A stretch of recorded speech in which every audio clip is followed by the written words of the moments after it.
America போகிற அனுகுமார் ஜனாதிபதி என்னென்றால் ஒரு தமிழ் ஊடகம் நன்கு ஒரு பெண்ணாக நடத்தப்படுற ஒரு ஊடகத்தில் சொல்லப்படுது டிஷர்ட்டும் ட்ரௌசரும் போட்டு போனாருன்னு சொல்லி, எவ்வளோ தாழ்மையோடு போனாருன்னு சொல்லி, எவ்வளோ சிம்பிளாக போனாருன்னு சொல்லி.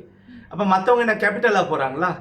டிஷர்ட்டும் ட்ரௌசர் உடுக்காம பனியனும் ஜம்பரும் போட்டு போவாரா, இல்லாட்டி வேறு பாக்ஸர் போட்டு போவாரா? கொஞ்சம் இருக்கு நான் வாரேன். இந்த சிம்பிளாக போகிற ஜனாதிபதி அவரோட பக்கத்தில் விஜித் ஹேராத் போனார், கோட்டை போட்டு போனார். அமெரிக்கா போகிறாலும் சிம்பிளாக போகிறாரு. மட சாம்பிராணிகளான்னு சொல்லி தான் எங்களே நினைக்கிறாங்க, என்னோட சேர்த்தா. ஏனென்றால் நீங்கள் கொஞ்சம் யோசிச்சு பாருங்க, அந்த பொம்பளை, அந்த லேடி, குட்டி லேடி பொம்பளை யாரோ, அவ சொன்னதுக்கு எல்லாம் சிம்பிள் ஆகிருமா? சிம்பிளான ஆளாக இருந்தால் மனிதரோட இருக்கிற மக்களாக இருக்கணும். அப்படின்னா சொன்ன மாதிரி எலக்ட்ரிசிட்டி பில் 33% குறைக்கணும். குறைச்சாரா?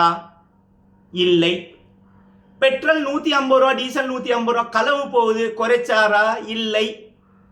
அதுக்கப்புறம் இவன் கல்ல அவன் கல்லன்னு சொல்லி ஒரு 2 நாள் அவங்க பிக்னிக் போகிற மாதிரி வந்துட்டு வெளியே வந்துடுறாங்க. ரணில உள்ளுக்கு போடுவனும் பட்டலந்தைக்கும் சென்ட்ரல் பேங்க்குக்கும் போட்டாரா? இல்லை. இந்த பயணங்கள் எல்லாம் அவரோட வீட்டாட்களை பார்க்க போன ஹெலிகாப்டர், அதுவும் பிரைவேட் பயணம் தான். அப்படிலாம் நீங்கள் வந்தா அவர் சார்பாவோ இவர் எதிராக கதைக்கல. மஹிந்த ராஜபக்ச பெரிய கல்லன்னு சொல்லி நவம்பர் 9 எல்லாம் விரட்டினீங்களே, உள்ளுக்கு போடுங்கடா. ஆன்மீகம் இருந்தால் போடுங்க, இதுக்கு மேலே கீழே வர வேர்டு இல்லை. எனக்கு தவறி சொல்லல, அப்படி ஒரு திமிர் இருந்தால் போடுங்க.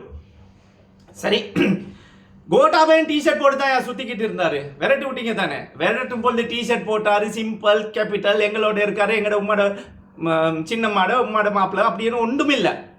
தப்பு செஞ்சா தப்பு தான். ஸோ இதோட இதுக்கெல்லாம் நீங்களும் எல்லாம் மார்க் போட்டு இது கூடியாவே இருக்கிறாங்க.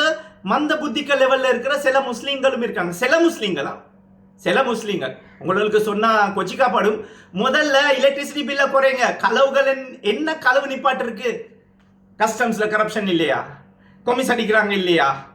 ஐடி டிபார்ட்மெண்ட்ல கரப்ஷன் இல்லையா? கொமிஸ் அடிக்கிறாங்க இல்லையா? ஃபைல் இது எல்லாம் பாய் நடக்கும். நான் அந்த தப்பு, அது தப்பு, நான் சரின்னு சொல்ல வரல. அத மாதிரி எங்கட தலைவர்கள் அந்த கண்டா எடுத்துடுவாங்க, இங்க கண்டா கட்டி பிடிச்சிடுவாங்க, அங்க கண்டா பொம்பளையா தாயா ஒண்ணுமே இல்லை. அது பப்ளிக்ல என்னையா இது? இப்ப அந்த ரவுஃப் ஹக்கீம் அவர்கள கேஸ் ஒன்று போகுது. ரோசியை கட்டி பிடிச்சி முத்தம் கொடுத்தேன்னு சொல்லி, சரிப்பா கொடுத்துட்டு போறாரு. அது அவர் நினைக்கணும்னா அவர் ஒரு லீடர், அப்படி நடந்து கூடாது. இப்ப யாராவது சொன்னா தலைவர் செஞ்சது நாங்க செய்யணும்னு சொல்லி சும்மா யோசிச்சு பாருங்க. ஹிஸ்புல்லா அவர்கள் கண்டதை கட்டி பிடிச்சிட்டு, அதுக்கப்புறம் நிசாம் காரியப்பர் அவர்கள், அவங்க ரெஸ்பெக்டபிள் ஆட்கள். ஜஸ்ட் அவங்க மற்றவங்க இப்போ எனக்கு தெரிஞ்ச யாவர பேர் தான் சொல்லுவேன். ரிஷாடாஜி யாராவது பிடிச்சி கட்டி பிடிச்சாங்களா? இல்லாட்டி போனா அத்தாவுல்லா அவர்கள் யாராவது கட்டி பிடிச்சாங்களா? வேறு யார் இருக்கிறாங்க? வேறு யாரும் வந்து அவங்க எல்லாம் நினைச்சிருங்கப்பா, அமீர் அலி அவர்கள், மற்றவங்க எல்லாத்தையும் போட்டு அப்படி ஏலாது. அவங்க முன்னுக்கு வந்து கையை கொடுக்குறேன்னா அது வேற விஷயம். அதுவும் நீங்கள் ஹேண்ட் ஷேக் பண்ணுறதோ இல்லையோ அது உங்களோட விஷயம். ஆனால் கட்டி பிடிச்சி கிட்ட எடுத்துட்டு செய்கிறது அது எனக்கும் கொஞ்சம் ஆர்டர் இருந்துச்சு. நான் எனக்கு யாராவது கை கொடுத்தா நான் சில நேரத்துக்கு கை கொடுப்பேன், சில நேரத்துக்கு நான் வந்து இப்படி செஞ்சுட்டு கை கொடுக்காம இருந்தது. அது ஒரு பிரச்சனை இல்லை. ஆனால் முன்னுக்கால தான் கை வரணும்.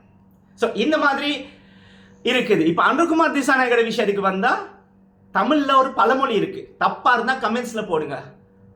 ஆள் பாதி ஆடை பாதி, ஆள் பாதி ஆடை பாதி. ஸோ இந்த ஆள் பாதியாக தான் இருக்கிறாரு, மற்ற பாதியாக தான் சூட்டை போட்டாரு. அப்படின்னா ஆடையும் பாதியாக தான் இருக்கு, வேலையும் பாதியாக தான் இருக்கு. நான் இதுக்கு முதல்ல சொல்லியிருக்கிறேன், ரெட்டை வாக்கு, ரெட்டை சாக்கு, ரெட்டை நாக்கு, டபுள் பாக்கெட் அடிச்சுட்டு ஷர்ட் போடுறாரு, அது அவரது இஷ்டம்.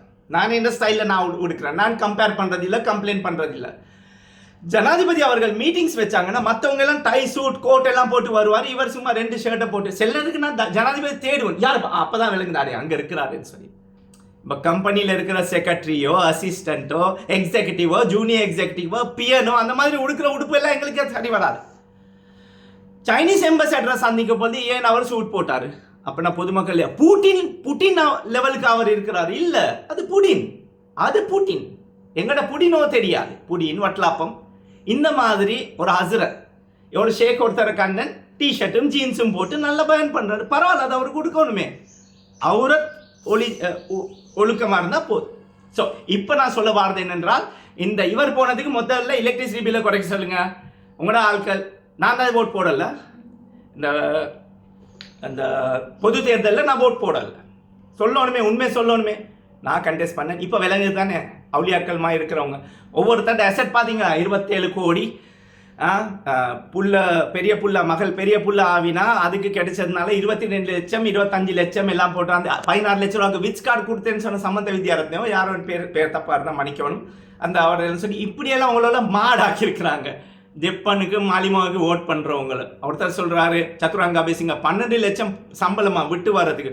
12 லட்சம் தான் வருஷத்துக்கு கிட்டத்தட்ட ஒரு 1.5 கோடி ரூபா ஆகுதான் இன்கம். அப்போ இன்கம் டேக்ஸ் கட்டியிருக்கேன், நான் இன்கம் டேக்ஸ் கட்டியிருக்கேன் காட்டினாரா 12 லட்சம் சம்பளம் இருக்குது. ஒருத்தர் சொல்கிறாரு பரம்பரையில் இப்போ வசந்த சமரசிங்க சொல்லுவார் நாங்கள் அனுராதபுரம் போனால் ஒரு வாழையிலையோ வாழைக்கொலையோ கொடுப்பாங்க, அப்புறம் டீசல் அடிக்க 2000-3000 கொடுப்பாங்க. அப்படியெல்லாம் சொல்லி உங்களோட மாடாக்கினவங்க. பிஞ்சு அண்டை வேறு நாங்கள் போடுறோம். இப்போ நல்லாவே ஜனதாவோட அண்டை வேறெல்லாம் பிஞ்சு போடுறது இன்னும் கொஞ்சம் நேரம் நல்லா காப்பாற்றணும். இப்படி நிலைமையில இருக்கிறீங்க. இப்பயாச்சும் திருந்துங்க, ஆளை பார்த்து ஓட் பண்ணுங்க. கட்சின்னு சாவுறீங்களே. இதெல்லாம் இருக்குது. ஒழுக்கத்தோடு இருந்து அரசியல் செய்யுங்க, பரவாயில்ல. எல்லாம் ஏமாற்ற அரசியல் தான் நீங்களும் செய்றீங்க. நேர்மைக்கு இடமே இல்லை. உங்களுக்கு இது தாயா கஷ்டத்தில் போடுறீங்க. அல்லாஹ் காப்பாற்றணும். ஜஸாக்கல்லாஹ். நான் ஷிராஸ் யூனுஸ் பேர் ஞாபகம் வச்சிருங்க.